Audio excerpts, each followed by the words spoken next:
de nuestro análisis del día de hoy, interesante. Les pido que le presten mucha atención. Les comento lo que escuchaba hoy en noticias. Hay un viaje de turismo que va doña Nelly Jerez, va la diputada Wesley, que le entrevistaba a Nelson y no lo conocía, le dijo otro nombre. Van en una gira para los Estados Unidos, o viajaron, mejor dicho, a una gira de los Estados Unidos, creo que más inspirados en el turismo con el argumento de los niños. Decía la señora Wesley, vamos ya a arreglar esto de los niños separados.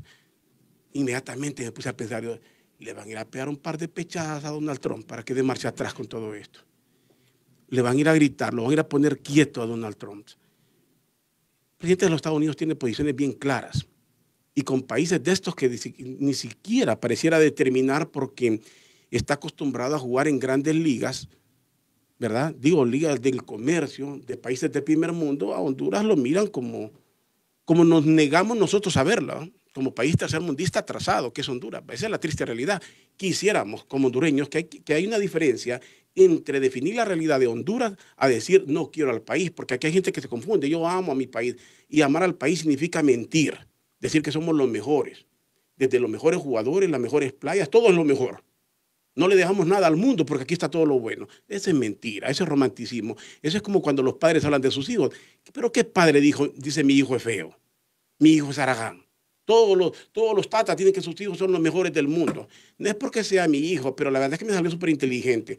A mi hijo las mejores ofertas, su hijo es todo. Pero eso está ligado al amor maternal, paternal.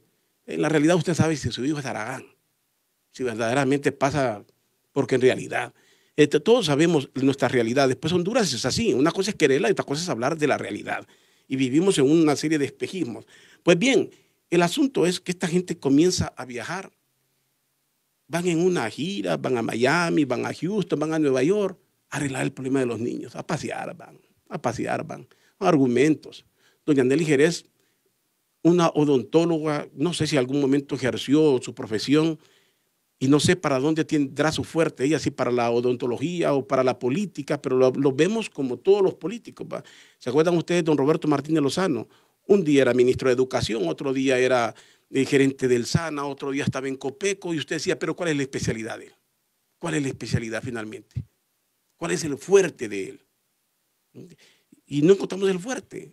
El fuerte es la política, la maniobra y estar bien conectado. Ese es el fuerte. Y cuando usted está bien conectado, no importa lo que sepa y lo que no sepa, usted va a tener un buen puesto y un buen salario. Pues así están esta gente. Viajan y le venden el cuento a la gente que van a resolver estos problemas. No resuelven nada. Sencillamente no resuelven nada. Ese dinero se lo deberían de ahorrar. Lo que van es a pasear. Y está bien, pues el poder les permite. Así es que mujeres del poder han viajado hoy con el argumento de que van a ir a resolver el problema de los niños que están solos. Don Quintín Soriano dio declaraciones hoy.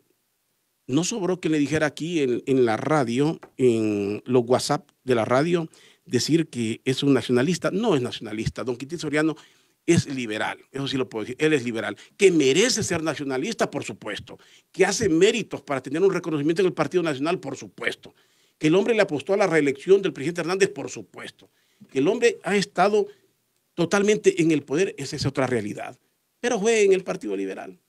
Él entendió, él entendió el juego al poder, él hace mérito. Yo digo, el Partido Nacional haría bien en hacerle un reconocimiento no solo a Quintín Soriano, a otros de los denominados exitosos del Partido Liberal, llamados alcaldes, que parecen un consejo de ancianos, los que pueden resolver y hacer todo, los que van a definir todo. Fíjense que dice don Quintín Soriano que don Luis Zelaya cometió una ligereza al decir expulsar a quienes voten por reglamentar la reelección. Fíjense bien, si es una ligereza expulsar a alguien de un partido, partiríamos nosotros de que la ligereza está en el estatuto. Los estatutos de un partido se escribieron con ligereza. Porque si el estatuto dice que se debe de expulsar a alguien por esto y esto se debe de hacer, el problema de Honduras es que para nada tenemos leyes porque nadie se atreve a aplicarlas. El problema de los partidos políticos es que tienen estatutos que nadie se atreve a aplicarlos porque hay argollas fuertes, grupos fuertes de poder casi mafias, que son los que deciden. Y estas mafias son las que imponen la ley de ellos. Los estatutos es un protocolo, un libro que tienen ahí, una cuestión que guindan en una pared, pero cuidadito la aplica. Porque no se puede expulsar a nadie, sobre todo si es un vil arrastrado que le dice viva a fulano o que sigue líneas de otro para lanzar esta y otra candidatura. No, señores, si hay estatutos en un partido, en una institución o un reglamento interno en una empresa, es para cumplirlo. Si no, no lo pongan. Si tenemos constitución y tenemos problemas en Honduras, es porque no se aplica la constitución o se aplica a unos pocos, al débil, pero no al poderoso. Tienen que aplicar la ley para todos. Y los partidos políticos, si tienen estatutos y deben de expulsar, pues expulsen. Déjense de romanticismos. Don Quintín Soriano, si usted dice que es una ligereza aplicar la ley del Partido Liberal, entonces hay que reconocer. Tiene que decir usted si esos estatutos se redactaron bajo una lideresa. Alguien que andaba a bolo, se le ocurrió poner esto y lo puso, lo copió de algún lado, solo por un manual, sin pensar que un día tenían que aplicarlos. ¿Qué les cuesta aplicar la ley? Imagínese usted si alguien con un simple estatuto de un partido tiene temor a aplicarlo, ¿qué haría siendo gobierno? ¿Qué haría? Jamás aplicaría la Constitución de la República. En Honduras los líos nacen porque no respetamos las leyes. Tenemos extranjeros en el país que algunos les hacen las cruces, como los tiene Guatemala. ¿Por qué? Porque no tenemos hondureños capaces de aplicar las leyes porque tienen temor y porque reciben de órdenes de fuerzas superiores. Esa es la triste realidad del país. Y finalmente, el comisionado de los derechos humanos, decíamos hoy, el hombre está pidiendo que le den el doble del presupuesto. Pregúntese usted, ¿para qué? ¿Para qué le van a dar el doble del presupuesto al señor Roberto Herrera Cáceres? Para semejante elefante blanco. El comisionado de los derechos humanos es una oficina de protocolo. Usted va como protocolo a poner una denuncia para decir que dio un paso en Honduras si es que va a ir más adelante en sus denuncias. Porque ¿qué resuelve el comisionado? De entrevistas. Cada vez que hay un hecho, su entrevista o una nota que no asusta, pero ni yo creo que ni al chucho que tiene en la casa, a nadie asusta. A nadie inquieta un comunicado del comisionado de los derechos humanos y quiere más presupuesto. Antes de pensar en semejante barbaridad, ojalá que ese presupuesto más bien completo lo den para comprar esas máquinas que necesitan para atender la salud de esa gente que tiene problemas con la diálisis. Para cualquier máquina que necesiten en un hospital, ojalá que lo destinen para eso y no para darlo para una oficina, que lo que tiene es una burocracia que solo cumple requisitos y no resuelve nada. Hoy voy a dialogar aquí en el programa con el licenciado Moisés Ulloa. Si no lo han leído, lo pueden leer.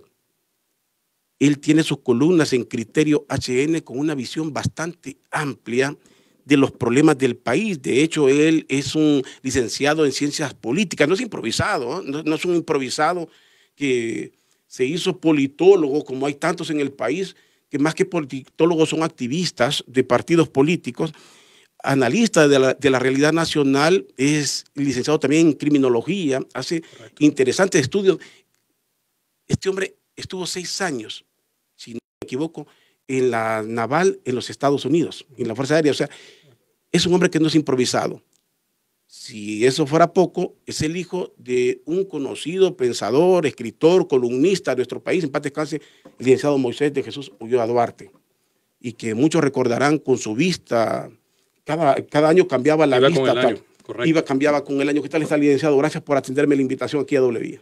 Mire, licenciado, en primer lugar, es un honor estar acá. Y es un honor, en primer lugar, porque estamos en esta casa de radio tan querida por mi padre, de una familia muy respetada y también que goza del cariño nuestro, como es la familia Andoni, don Abel García, también una persona muy querida para nosotros. Y déjeme decirle que usted, una persona a la cual admiro, escucho, y realmente en un momento donde en Honduras se necesitan posiciones valientes y posiciones coherentes, usted las representa, señor.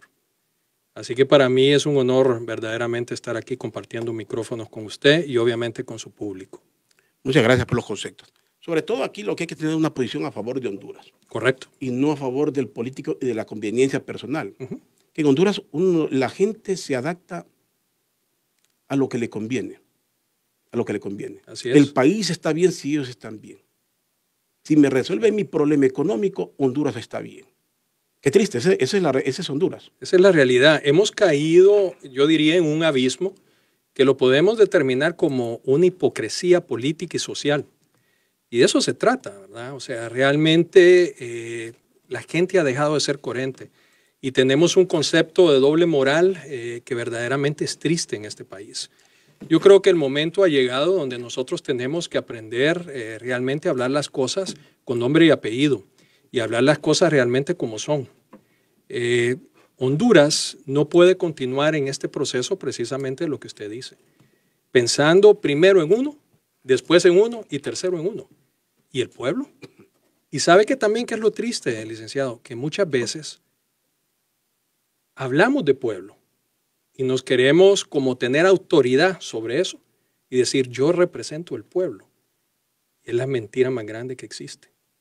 Aquí hay gente que dice que representa el pueblo y verdaderamente lo único que se representan es a ellos y a su cúpula. Representantes de facto, ¿va? De facto, totalmente. Nadie los ha nombrado. Nadie los ha nombrado. Y aparte de eso, pues obviamente vivimos en una triste realidad en este país. Y la triste realidad es que con ese 67% de pobreza, con ese nivel educativo tan bajo que tiene este país, las voluntades se compran. Y se compran de una manera fácil. Se compran con espejismos, como usted hablaba. Así acabamos de celebrar supuestamente una independencia. Sí. Y me recuerdo en aquel momento cuando venían los españoles y cambiaban una barra de oro por un espejo. Continuamos en lo mismo. O sea, cambiamos el voto por un espejo, por una bolsita solidaria, por una promesa que todo el mundo sabe que no se va a cumplir. Y simplemente tal vez con la esperanza de decir, bueno, es que no va a haber cambio, lo que va a haber es reemplazo. Y eso es triste también para un país. Escribía usted recientemente un artículo, que ahí lo pueden buscar en Criterio HN, Ignorandia. Me enredo. Ignorandia, sí. Ignorandia. Correcto. Así, ¿verdad? Sí. Que habla precisamente de la educación, precisamente un día en que el gobierno lanza una campaña de un pacto por la educación.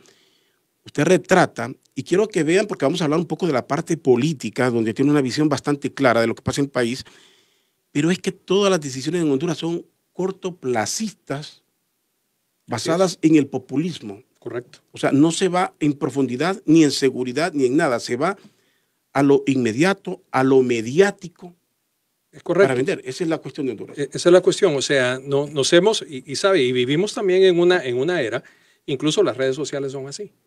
O sea, ya no profundizamos tampoco en las noticias, ¿verdad? Leemos solamente los títulos o nos vamos por lo que alguien ha puesto, simplemente en una publicación. Pues así manejamos la política también. Y así manejamos también todo un esquema de país, simplemente a través de un contexto mediático, a través de simplemente resultados que son solamente del momento, pero que no resuelven absolutamente nada. Y ese es el criterio, porque le voy a decir algo, licenciado. Las cosas para que perduren, obviamente no son las más fáciles. Tenemos que tomar decisiones valientes. Y ese es el contexto. O sea, en este país, por ejemplo, lo que es el tema educación, es un tema simplemente abandonado. Fíjese que esta semana tuve la oportunidad de reunirme con dos damas que me estuvieron platicando sobre un esquema de seguridad preventiva. Y el esquema de seguridad preventiva tenía que ver exclusivamente con el tema educativo. Agarrar todo un sistema de educación desde los niños a partir de 3 años de edad, incluso pues al momento de ya graduarse de 17, de 18 años de edad, y durante todo ese proceso irlo acompañando de un sistema de educación con valores, un sistema de educación sexual también, un sistema de educación que le enseñaran a las personas obviamente a tomar decisiones y a convertirse verdaderamente en líderes. Pero para el gobierno, y cualquier gobierno, porque no ha sido necesariamente sino que los gobiernos también anteriores. Que decir, ¿eh? Correctamente, ¿verdad? La patente que tiene sí es de reelegirse al margen de la ley. Esa patente sí le corresponde a don Juan Orlando. Porque sabe que lo que pasa, le da alergia agarrar un programa como estos. Porque los resultados los vamos a ver precisamente, posiblemente dentro de 15 años. Y a ellos no les importa eso. Es más fácil, por lo tanto, construir cárceles. Es más fácil, por lo tanto, equipar un esquema policial estilo película, estilo SWAT, y simplemente ir y atacar con una mano dura, que obviamente apostarle al cambio verdadero, que es el tema educativo, el tema preventivo. Y entonces caemos obviamente en un círculo vicioso, porque ante no tener soluciones verdaderas de los problemas, este país no puede salir adelante. Y eso lo podemos aplicar no solamente en la parte de seguridad, en la parte educativa, en la parte de salud, en la parte de inversión, en la parte personal. ¿Okay? En fin, entonces realmente estamos cayendo nosotros en un proceso, en un remolino, donde verdaderamente pues este país lamentablemente se está quedando sin opciones.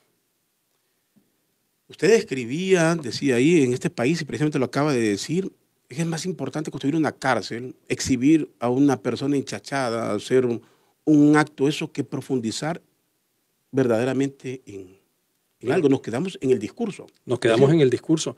Mire, fíjese que... Aquí la gente aplaude porque aparezca el presidente cualquiera dando un discurso bonito que le cuenta las 11.000 maravillas que puede tener Honduras, pero ahí nos quedamos en el discurso. Totalmente. Mire, por ejemplo, ¿verdad? Usted acaba de decir, hoy anunció con bombos y platillos supuestamente un nuevo esquema de educación en el país. Tienen 9 años de estar gobernando este país. Y en 9 años, ¿qué es lo que hemos logrado? Absolutamente nada. O sea, vamos para atrás. El tema seguridad, por ejemplo. Que es Perdón, un tema... usted dijo 200 días. Nos quedamos celebrando 200 días de clases sin ir más allá. Sin ir más allá. O sea, ya esa es una corona. Ok, los alcanzamos.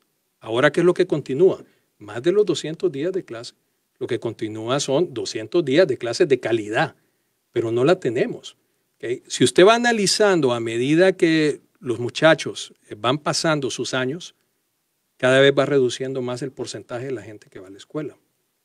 Y entonces, y quiero traerle esto para poder realmente llegar al punto de lo que quiero establecer. Mire, por ejemplo, licenciado, el tema del anuncio del combate con las maras.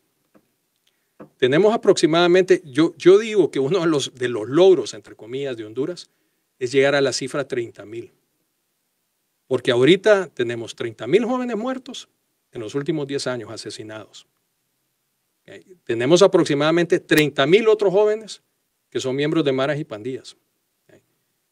¿Y qué es lo que ha hecho este gobierno? Venir y anunciar como una novedad un tema de crear una unidad élite, ir a las zonas calientes, nuevamente con el esquema de mano dura y decir, bueno, vamos a solventar el problema de las maras a través de ese proceso. Eso es falso. Terriblemente falso. Porque simplemente continuamos nosotros viendo las consecuencias, ¿verdad?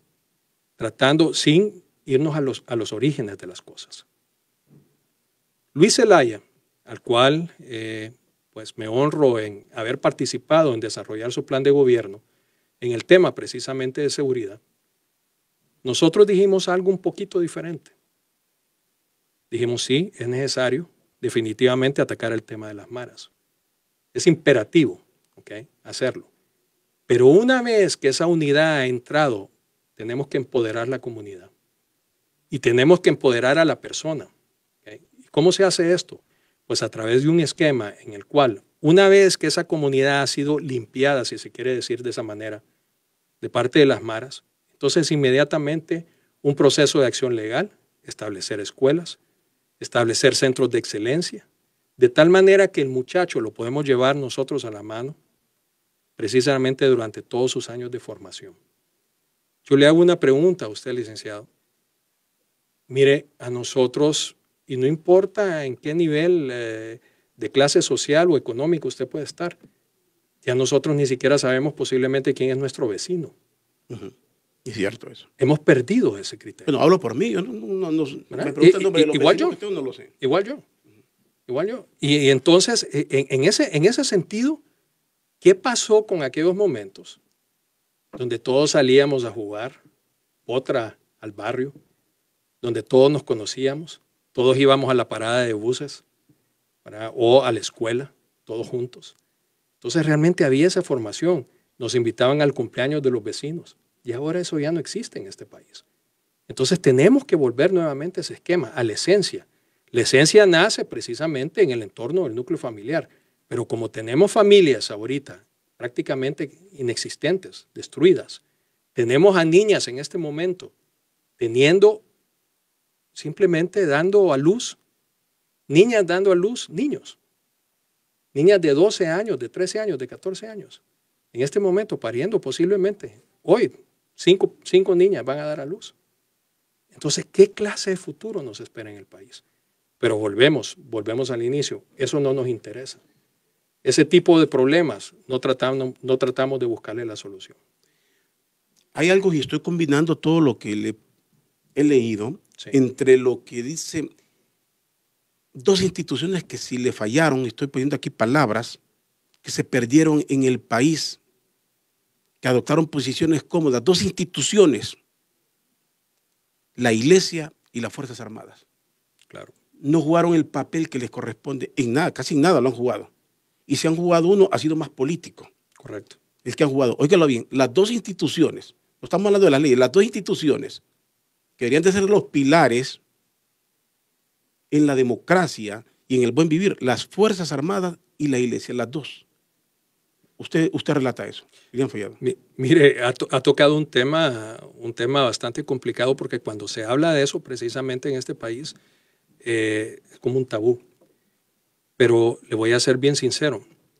Aquí nos hemos llenado la boca de hablar de bipartidismo y hemos simplemente llegado a un momento de limitarnos a pensar que el bipartidismo es un contexto de dos partidos. No se trata de eso. El bipartidismo es verdaderamente el acomodamiento que viene de personas que simplemente quieren mantener su status quo. Y en eso, tristemente, han caído dos de las instituciones fundamentales que deberían de servir como guía para salir de los problemas del país, precisamente las Fuerzas Armadas y las iglesias. Y nos han fallado ambas miserablemente. ¿Por qué razón? Porque realmente ambas se han acomodado a ese criterio. Tenemos una iglesia elitista. Esa es la verdad.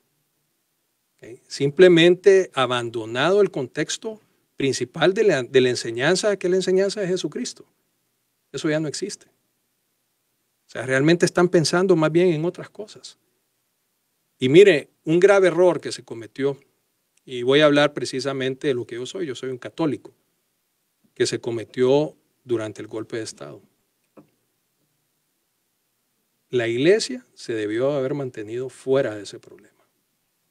Y posiblemente pudo haber sido el ente que sirviera para mediar un conflicto que ha llegado a las consecuencias que ha llegado todavía después de casi 10 años de haberlo vivido. Ayúdeme en eso.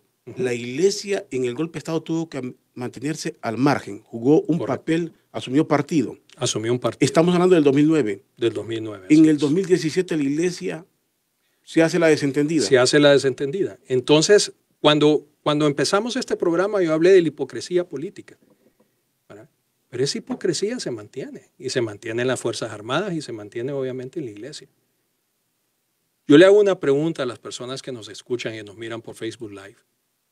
¿Qué diferencia hubo en el 2009 a lo ocurrido en el 2017? El personaje.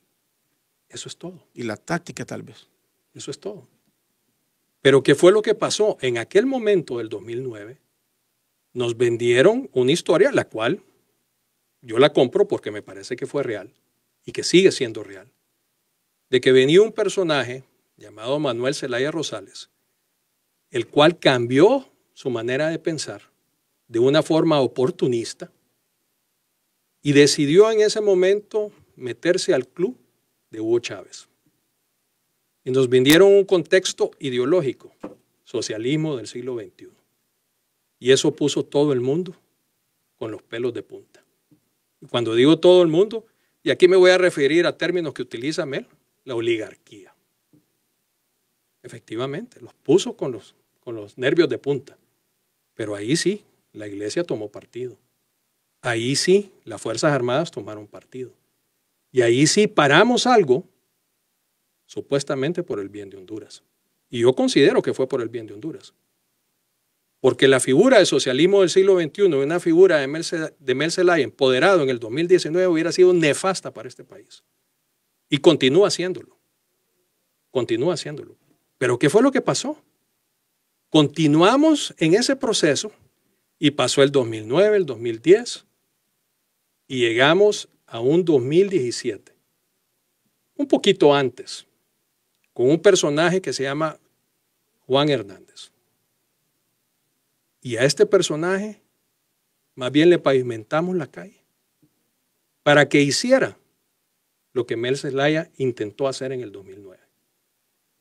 Y aquellas personas que en aquel momento se opusieron, aquellas camisas blancas, en aquellas grandes marchas, las Fuerzas Armadas, la Iglesia, los medios de comunicación, Sí. que en aquel momento se opusieron, lo que hicimos fue agachar la cabeza y pavimentarle la calle.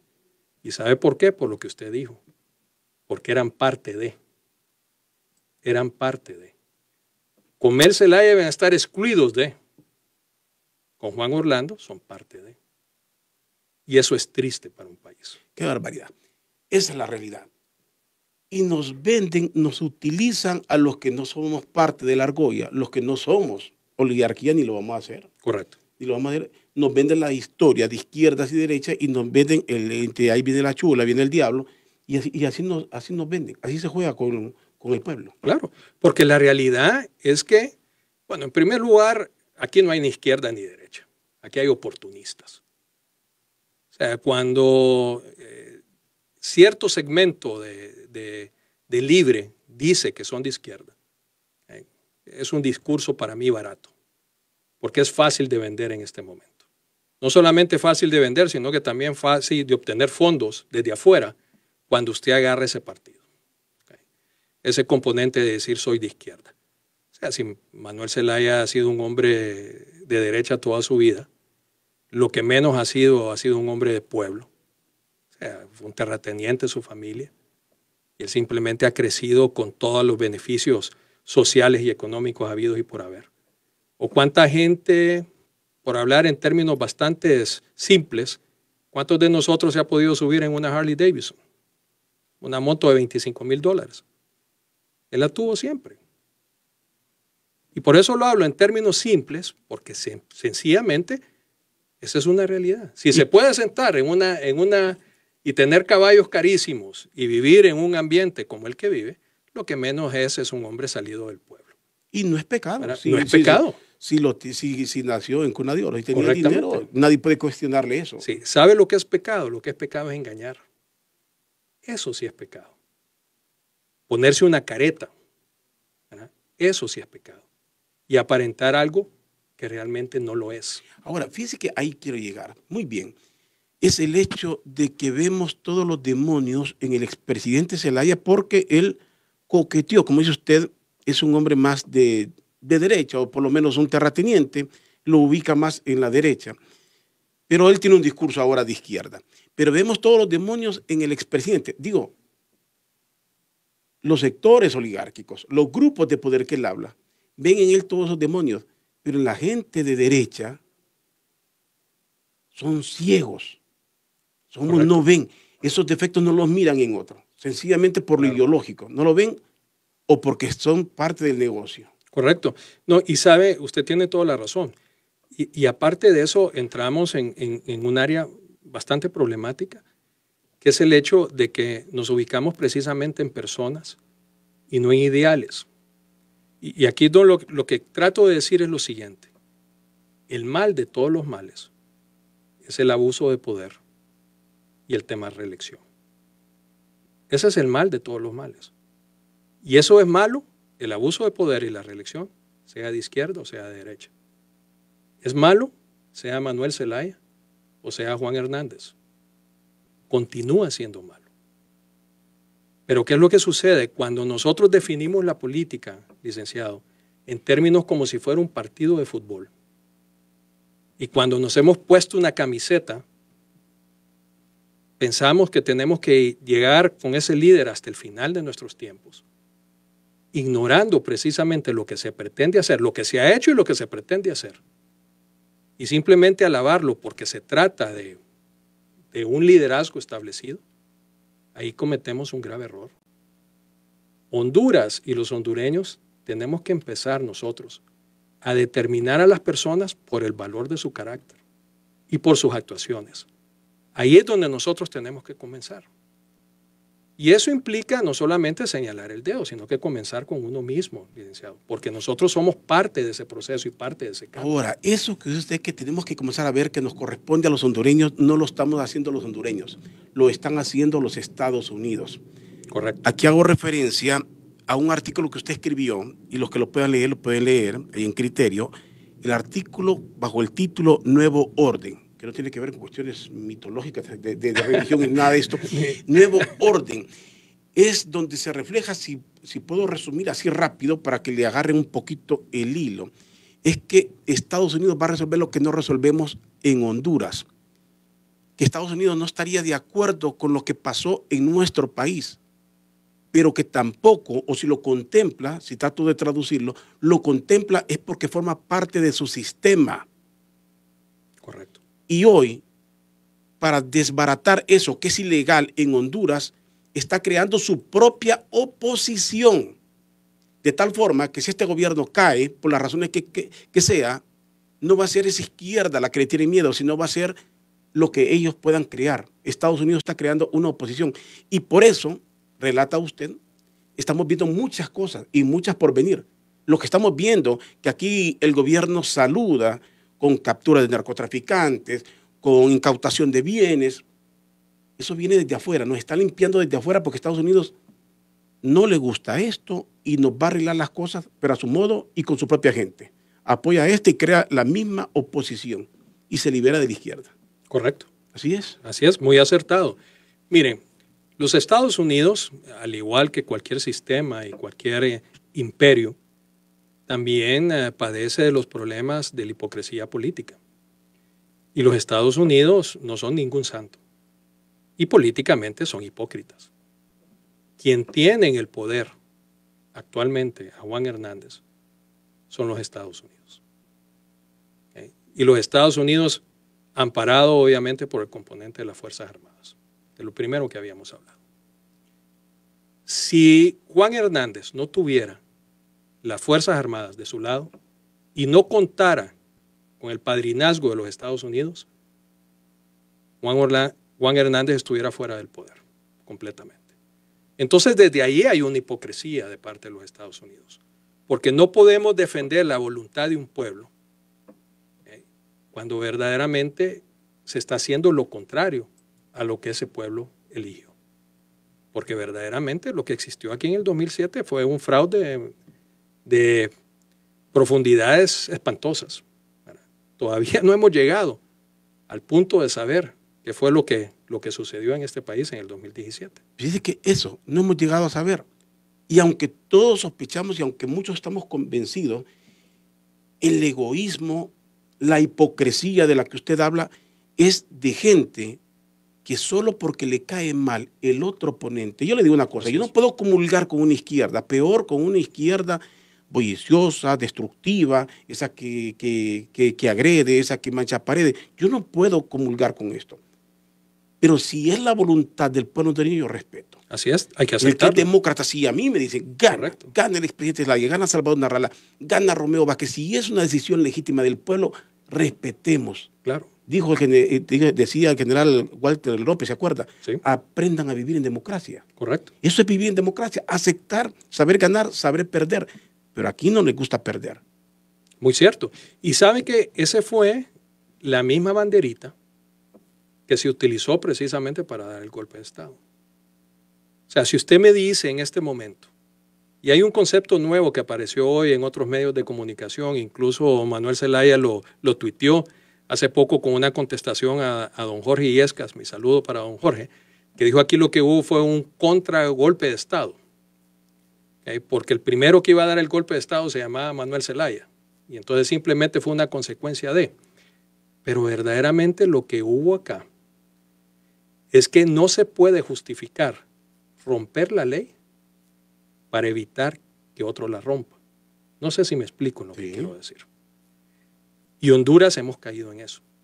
En el 2009 lo hicimos. Sí, Manuel Zelaya iba a romper la ley, pero justificó que se rompiera la ley a través de un golpe de Estado. Luego, en el 2017, por el miedo que se le tenía al componente de la alianza y avalado por los Estados Unidos, simplemente se impuso una reelección ilegal en este país. Y tenemos en este momento un gobierno de facto. Esa es la realidad. Entonces, rompemos la ley para evitar simplemente pues que se ponga, como usted dice, y se sobreponga la voluntad del pueblo. Es que, no es posible. Es que esa es la triste realidad. Aquí no tiene, porque a uno lo etiquetan. A mí me decían derecha, ahora me dicen izquierda, me dicen de todo. Bueno, pero a usted le dicen bien, a mí me dicen 50 peceros y ahí me dicen ñángara. Sí, es que eso es increíble. Pero la cosa es que hay que ser congruentes. Hay que ser congruentes. Hay que ser congruentes. Yo no me explico, y entiendo los problemas que se pueden tener a nivel de empresa. Yo no me explico por qué tenemos que ser nosotros personas ciegas, mudas, hipócritas y aceptar lo que ha pasado. Correcto. ¿Por qué tratar de ignorar solo por la conveniencia? ¿Por qué nosotros no nos agachamos ya a un mandatario? Nos agachamos a una oligarquía, a grupos de poder, nos estamos agachando a todos ellos. A todos ellos. Y nos estamos matando nosotros mismos y nuestro sistema lo estamos matando por eso. ¿Por qué vamos a ignorar? Usted lo acaba de decir. Es ilegal lo que iba a ser ilegal porque no se consumó. Aquel se frenó antes de tiempo. Pero este hecho sí se consumó. Totalmente. Este hecho se consumó y como usted lo dijo, en aquel momento la iglesia fue protagónica y en esta vez la iglesia se hizo de oídos, como dicen, sordos. Agachó la cabeza. Agachó la cabeza y las Fuerzas Armadas, señores, andaban en otras cosas, las Fuerzas Armadas. Correcto. Se desentendió por orden de Estados Unidos, por lo que sea. Pero esa es la realidad. No se trata de estar en contra de un sistema, se trata de la realidad. Ahora, ¿Estados Unidos nos va a resolver este problema? Mire, usted dice, si Estados Unidos ha leído bien el mensaje, que no lo quieren leer aquí los grupos cómodos, los grupos que adoptan posiciones cómodas, que son los que tienen poder, y entre ellos grandes empresarios. Si Estados Unidos no lo arregla de esta forma, lo va a arreglar una revolución tarde o temprano. Estoy totalmente de acuerdo con usted. Totalmente, y especialmente en la conclusión que usted acaba de llegar. Mire, los Estados Unidos, y volviendo al tema, sí son hipócritas políticos, sí lo son. Pero obviamente leen lo que está sucediendo en el país y lo analizan. Y se están dando cuenta que están llevando precisamente todo este sinnúmero de políticas mal entendidas y este criterio mal establecido está llevando el país a un abismo que puede terminar en una revolución. Y los Estados Unidos no necesita eso en la región centroamericana, porque ya tiene conflicto en Nicaragua, tiene conflicto en Guatemala, Costa Rica hace poco, que pensaban que todo era paz y tranquilidad. Sí, vive una huelga fatal. Una huelga tremenda en Costa Rica. Ahora imagínese usted si también empieza a haber ese problema en Honduras. Y con la sombra de que hay una potencia que le está comiendo el mandado con todos los países. Con todos los países. Tenemos a China a la vuelta y a Rusia sí, también a la vuelta de la esquina. Están dando la espalda a Taiwán. Entonces este es un ajedrez geopolítico que nosotros no lo podemos ignorar. Y lamenta mucha gente decir, somos independientes. No, obviamente no lo somos. Somos un país que pone la mano, que vivimos del dinero que nos da precisamente el imperio americano. Y entonces, yo recuerdo que alguien decía, ¿verdad? ¿Quién paga la música? ¿Cómo es el dicho? Sí, el que pone la fiesta. El que pone la música hace la fiesta. Hace la fiesta. Entonces, soy pésimo en eso. Entonces, realmente en los Estados Unidos eso es lo que trata. Ahora, ¿qué es lo que sucede?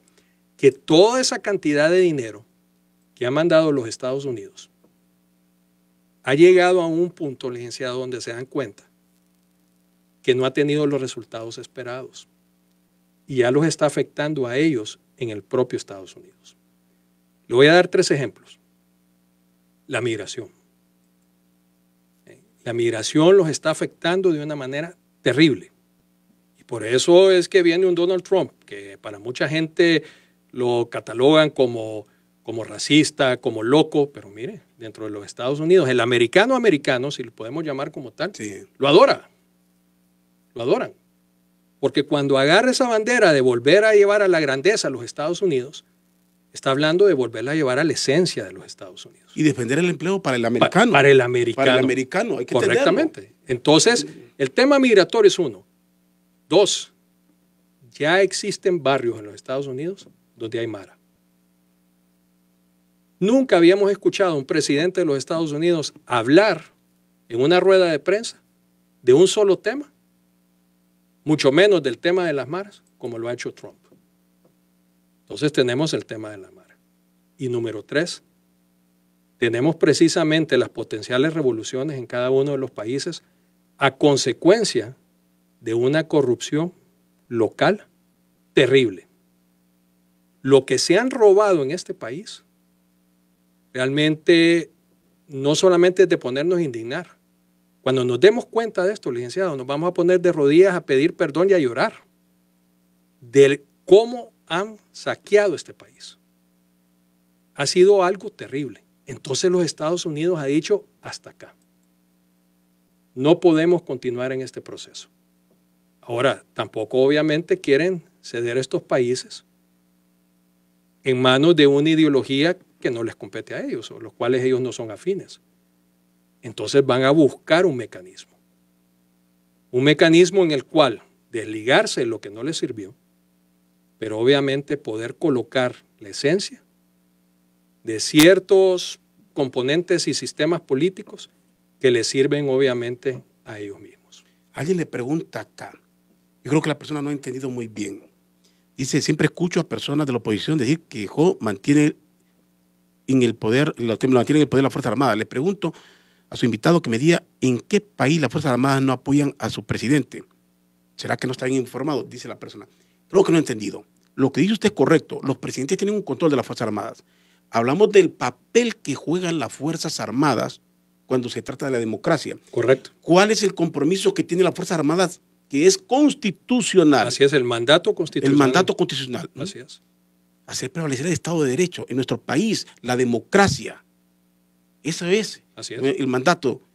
¿Y sabe qué pasó? El expresidente Zelaya tuvo a las Fuerzas Armadas, pero en el último momento las Fuerzas Armadas cumplió con lo que tenía que cumplir. Correcto. Para evitar ese continuismo del cual se le tenía temor, que violara la Constitución y se quedara en el poder.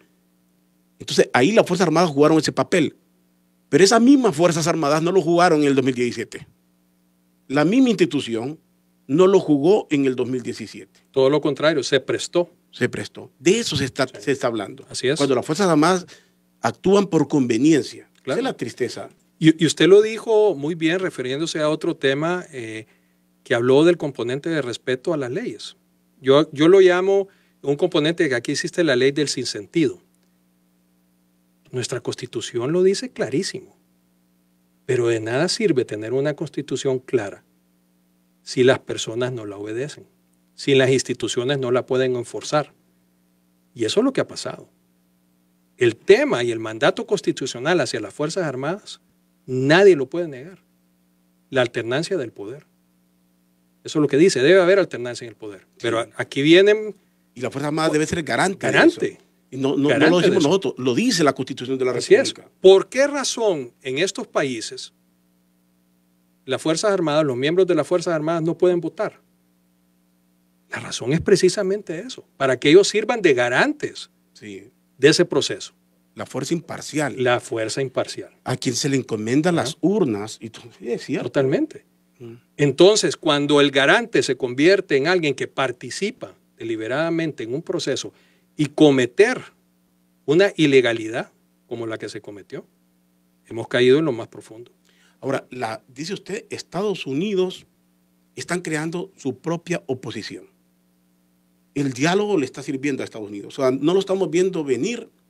Algunos dicen, he escuchado expresiones peyorativas para Salvador Narrala. Lo miran de una forma.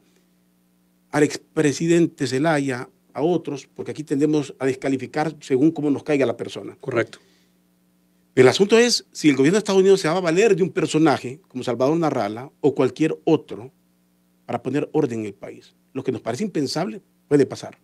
Claro. No están midiendo lo que están viendo acá. Se hace un programa están viendo quién pone orden, que vote un sistema que está dentro de su mismo sistema. Correcto. Así es. Efectivamente, ¿verdad? En primer lugar, llegó un momento donde el sistema está tan corroído por la parte de corrupción. sea, yo le digo aquí, es hasta problemático mover la silla, porque se pisan las colas entre ellos mismos. O sea, ese componente político es tan corrupto, el que tenemos ahorita, que necesariamente tiene que venir alguien de afuera para poderlo limpiar. No estamos, lamentablemente, nosotros en la capacidad de limpiarlo al interno. Esa es una realidad. Ahora bien, espero yo que nuestro liderazgo o el liderazgo que surja de todo este proceso y que verdaderamente se gane las voluntades del pueblo, pero de una forma totalmente libre, de una forma totalmente consecuente con el voto.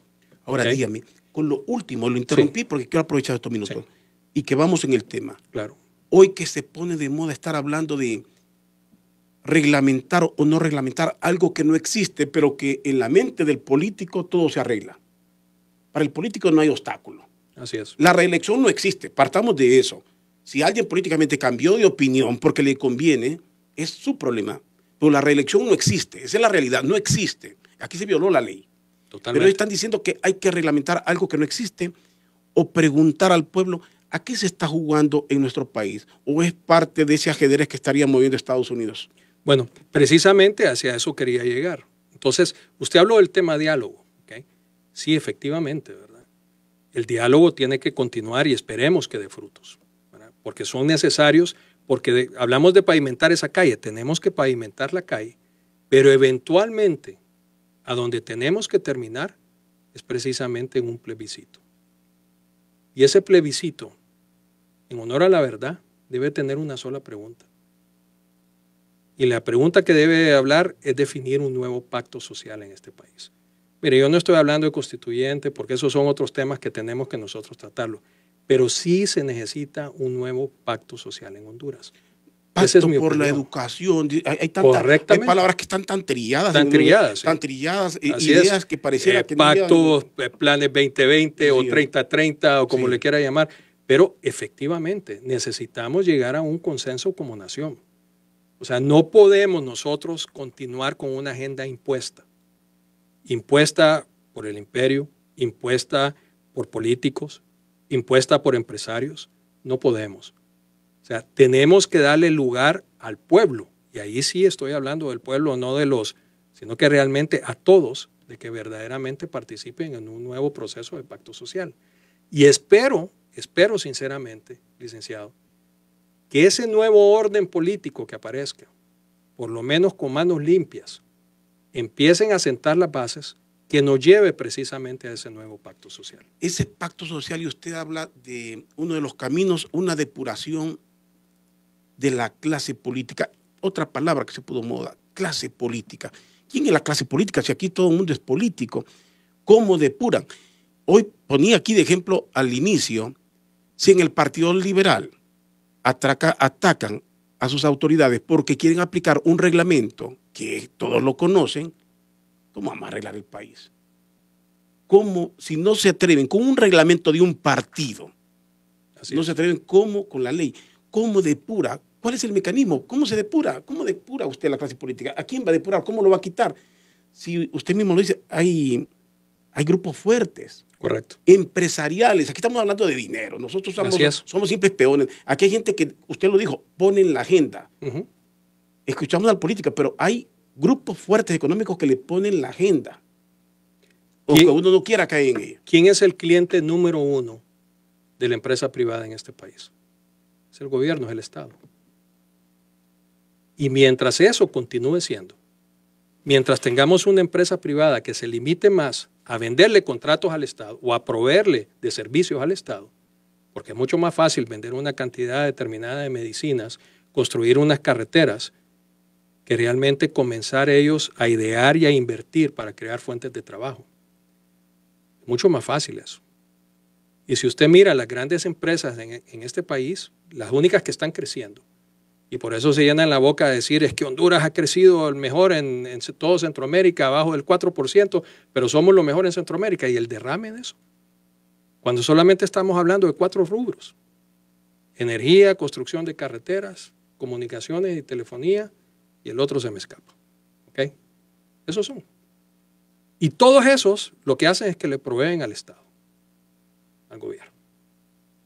Pero salgamos a la calle y preguntémosle a una persona si puede prosperar en este país. Claro que no puede. Entonces, aquí yo no hablo de la clase política, hablo de la clase en el poder.